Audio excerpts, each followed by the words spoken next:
طرف محمد کا جلوس نکالنا اور لے کے چلنا اور ورغلانا اور کہنا اور چیخنا کہ ہم تو نکالیں گے محمد کے نام پر ہماری جانیں بھی قربان. اور جب ڈنڈے برسے اور لاٹھیاں چلی تو چپل گن نہیں پا رہے تھے کہ کتنی چپلیں ہیں. کہاں چلی گئی تھی وہ محبت؟ کوئی مرا نہیں.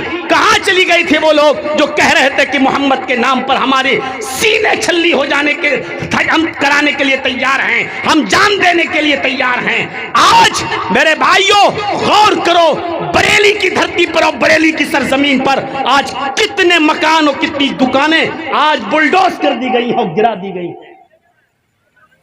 کون ہے اس کا ذمہ دار؟ کس نے منع کیا کہ رسول اللہ سے محبت نہیں ہونی چاہیے؟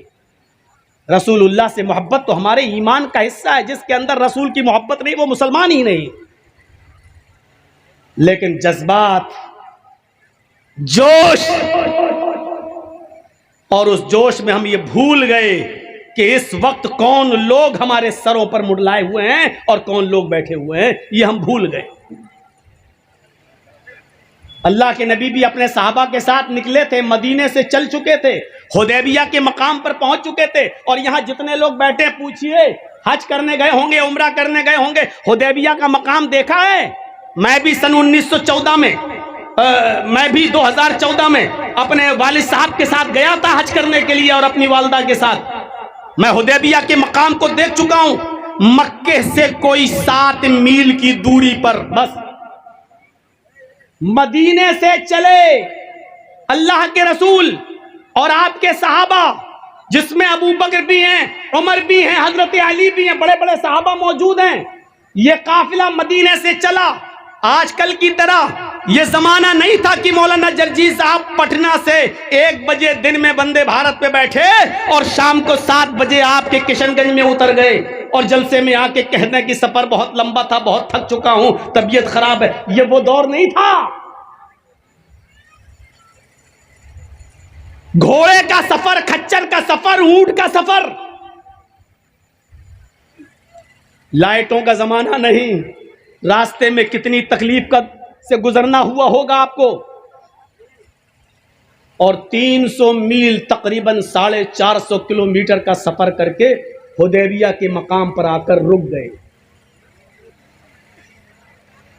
بریلی کے لوگوں کی طرح اللہ کے نبی کے صحابہ میں ایسے لوگ تھے جو یہ کہہ رہے تھے کہ اللہ کے رسول نہیں, ہم تو آئے ہیں تو عمرہ کر کے جائیں گے, یا تو مریں گے یا ماریں گے. اور نبی کے صحابہ موت سے پیچھے ہٹنے والے نہیں تھے. وہ ایسے تھے کہ کوئی کہتا تھا کہ آئے خبیب, آج تو تمہیں بھی اچھا لگتا ہوگا کہ میں بچ جاؤں اور میری جگہ محمد پھنس جائیں. تو حضرت خبیب نے کہا کہ میں یہ بھی نہیں چاہتا ہوں کہ میرے پیر میں, اللہ کے رسول کے پیر میں کانٹا چبھ ہو دیا جائے اور میری جان بچ جائے. اگر مجھ سے کہو گے کہ صرف اپنے پیر میں کانٹا چبھ ہو لینے دو, میں محمد کو چھوڑ دوں گا, تو اللہ کی قسم میں محمد الرسول اللہ صلی اللہ علیہ وسلم کے پیر میں کانٹا بھی نہیں چبھ ہونے دوں گا, اپنی جان دے دوں گا, لیکن نبی کے پیر میں کانٹا بھی چبھانے کی اجازت نہیں دوں گا. اتنی محبت تھی صحابہ کو. حضرت عمر کہہ بھی رہے ہیں, حضرت عمر تھوڑے جذباتی جوش, اے اللہ کے رسول اتنی دور سے آئے ہیں, ہم رک جائیں گے؟ ادھر مکے میں اعلان کر دیا گیا کوئی بھی آئے قتل کر دو, کسی کو آنے نہیں دیا جائے گا. اللہ کے نبی اور آپ کے صحابہ حدیبیہ کے مقام پر رک جاتے ہیں. اب سنیے مسلمانوں, فتنہ کس طریقے سے روکا گیا. اور ہماری یہ بات بہت کام آئے گی, آج کے اس دور میں بھی کام آئے گی, اس الیکشن کے زمانے میں بھی کام آئے گی.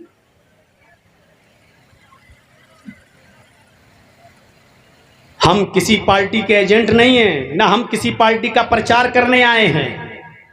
آپ بہار کے رہنے والے ہو, آپ ہم سے زیادہ سمجھدار ہو, ہم سے زیادہ آپ اپنے یہاں کے حالات سے واقف ہیں.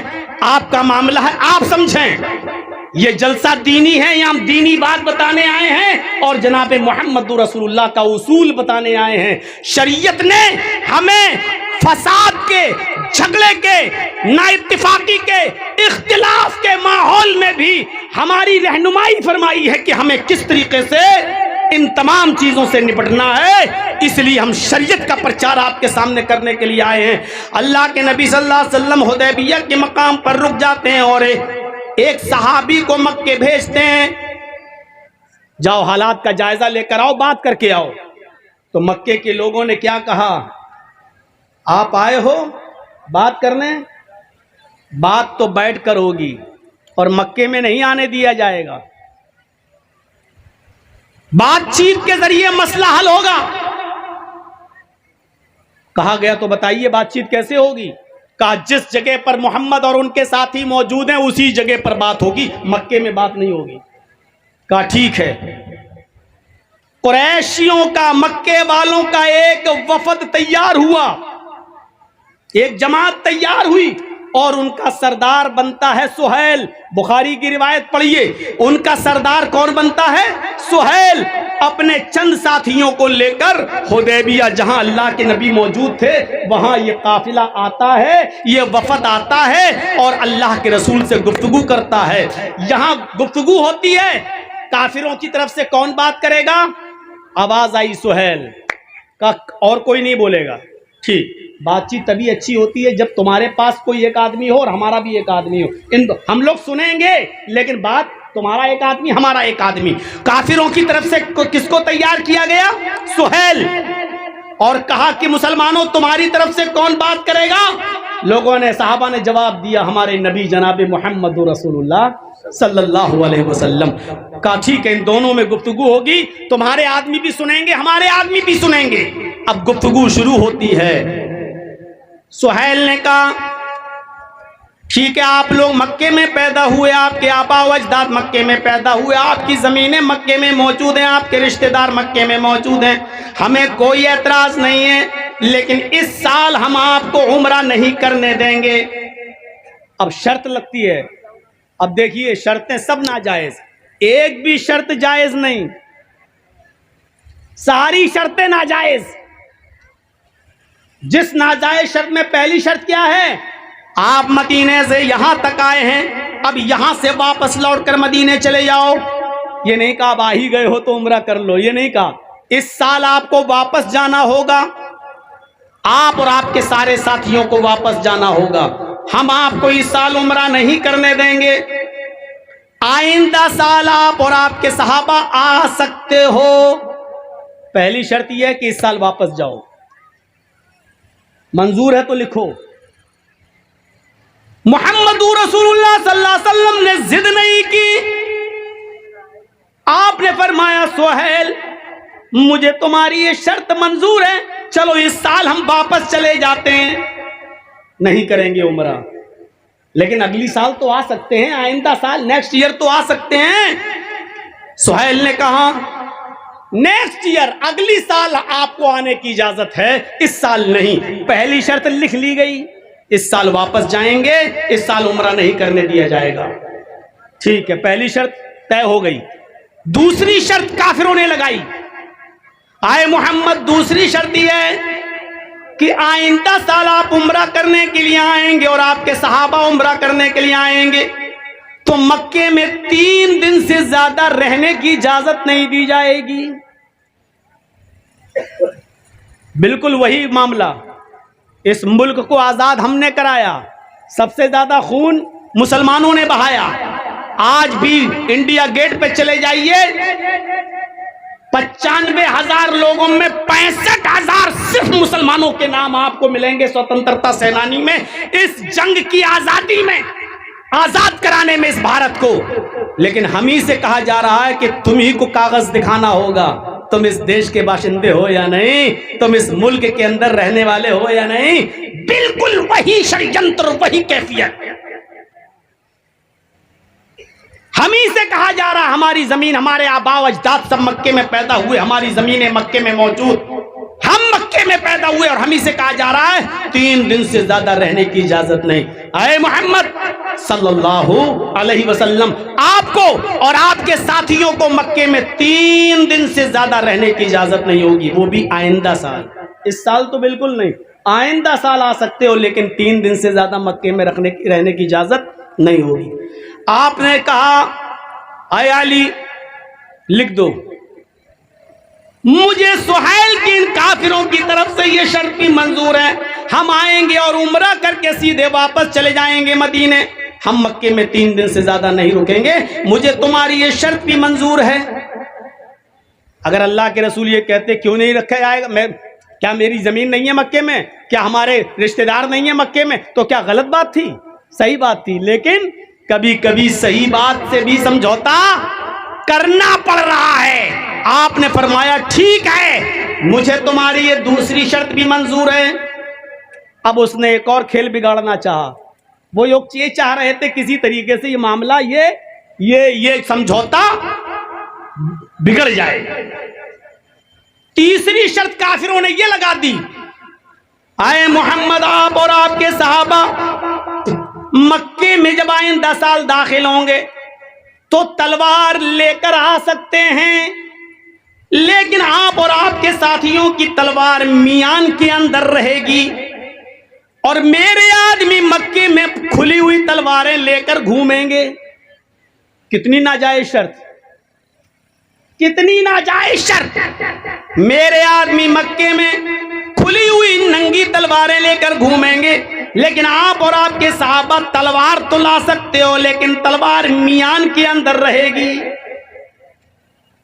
اللہ کے نبی نے اس سمجھوتے پر بھی سائن کیے، تسلیم کرتے ہوئے فرمایا اے سہیل ہم لڑنے کے ارادے سے آئیں گے ہی نہیں، اس لیے ہمیں تمہاری یہ شرط بھی منظور ہے، ہم اپنی تلواریں میان میں رکھیں گے، تم اپنی تلواریں کھلی ہوئی لے کر گھومنا، ہمیں کوئی مطلب نہیں ہے، ہمارا ارادہ لڑنے کا ہوگا ہی نہیں، ہم تو عمرہ کرنے آئیں گے اور چلے جائیں گے۔ تیسری شرط بھی مان لی۔ آج ایک معمولی آدمی نہیں مان سکتا، پنچایت بیٹھ بھی جائے تب بھی کہتے پنچوں کا فیصلہ سر آنکھوں پر، لیکن پرنالہ میرا یہیں بہے گا، ہم بڑے باپ کے بیٹے ہیں۔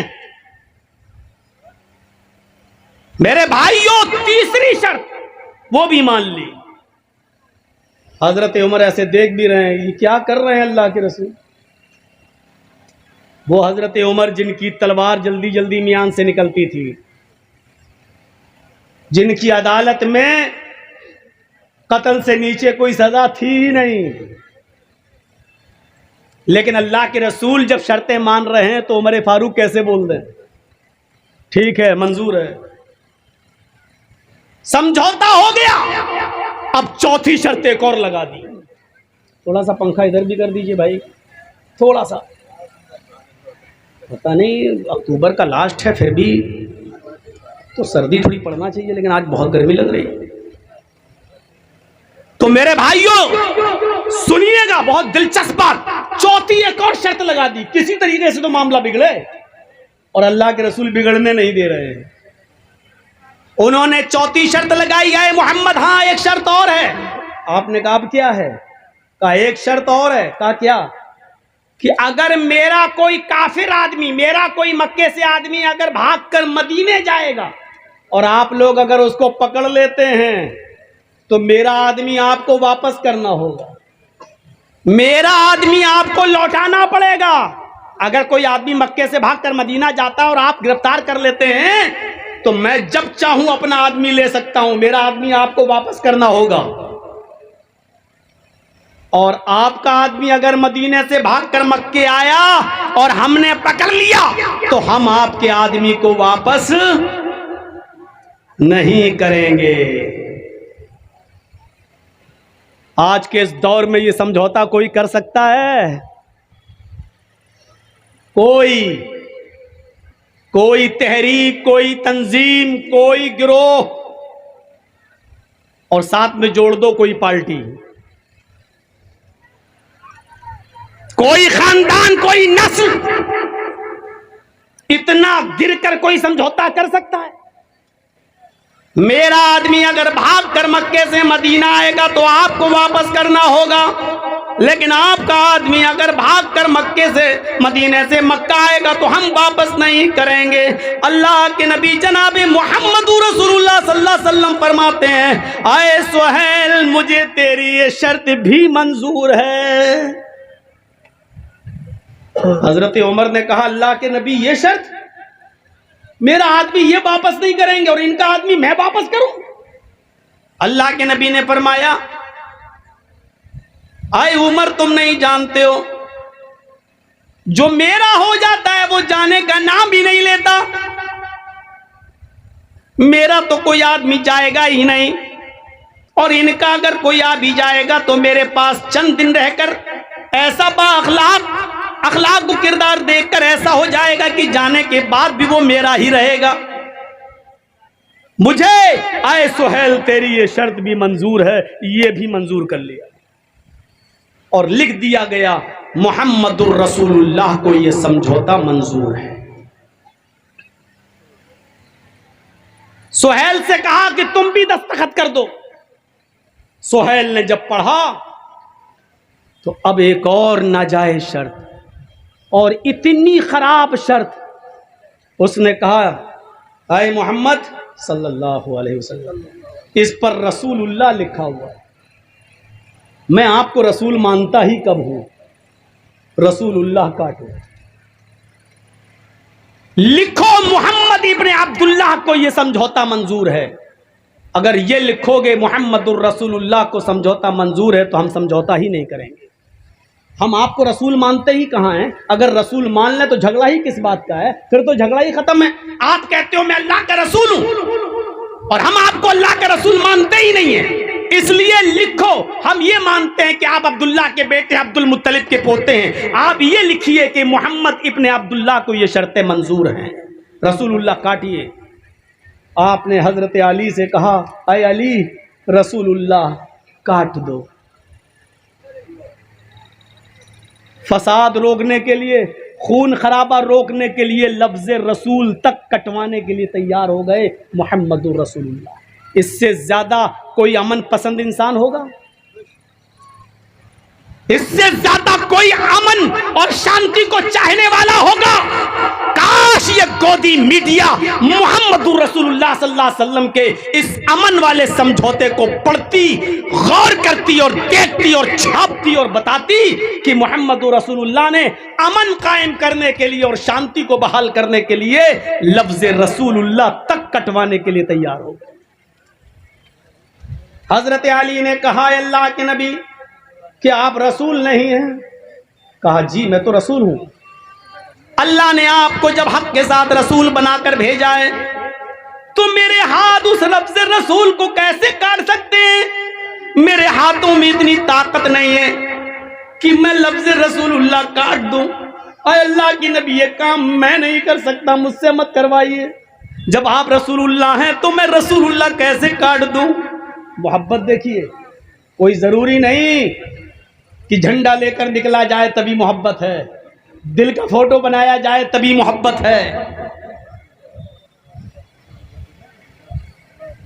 اے اللہ کے رسول میں لفظ رسول اللہ نہیں کاٹ سکتا اپنے ہاتھ سے۔ اللہ کے نبی نے فرمایا لاؤ قلم مجھے دو۔ حضرت علی نے قلم دے دیا۔ بخاری کی حدیث، بخاری کی روایت، اللہ کے نبی نے کہا علی مجھے بتاؤ کہ کہاں لکھا ہے رسول اللہ، مجھے بتاؤ رسول اللہ کہاں لکھا ہے؟ حضرت علی نے بتایا یہ لکھا ہے، یہاں سے یہاں تک یہ رسول اللہ لکھا ہوا ہے۔ آپ نے خود اس کو اپنے ہاتھ سے کاٹ دیا، لیجیے،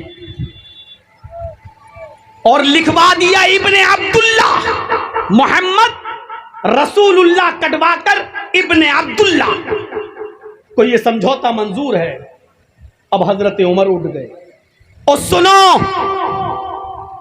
ہمارے اور آپ کی طرح جذباتی لوگ نبی کے ساتھ بھی تھے۔ حضرت عمر اٹھ گئے اور کہنے لگے اے اللہ کے رسول السنا علی الحق، کیا ہم حق پر نہیں ہیں؟ جیسے ہم کہتے ہیں کیا ہم صحیح نہیں بول رہے ہیں، کیا ہم غلط بول رہے ہیں، کیا ہم فساد پھیلا رہے ہیں؟ حضرت عمر نے بھی کیا کہا؟ السنا علی الحق، کیا ہم حق پر نہیں ہیں؟ اللہ کے نبی نے کہا اے عمر اس رب کی قسم جس کے قبضے میں میری جان ہے ہم حق پر ہیں۔ اے اللہ کے نبی ہم حق پر ہیں۔ قتلاہم فی النار، تو آپ ہمیں جہاد کا حکم کیوں نہیں دیتے؟ آپ ہمیں لڑنے کا حکم کیوں نہیں دیتے؟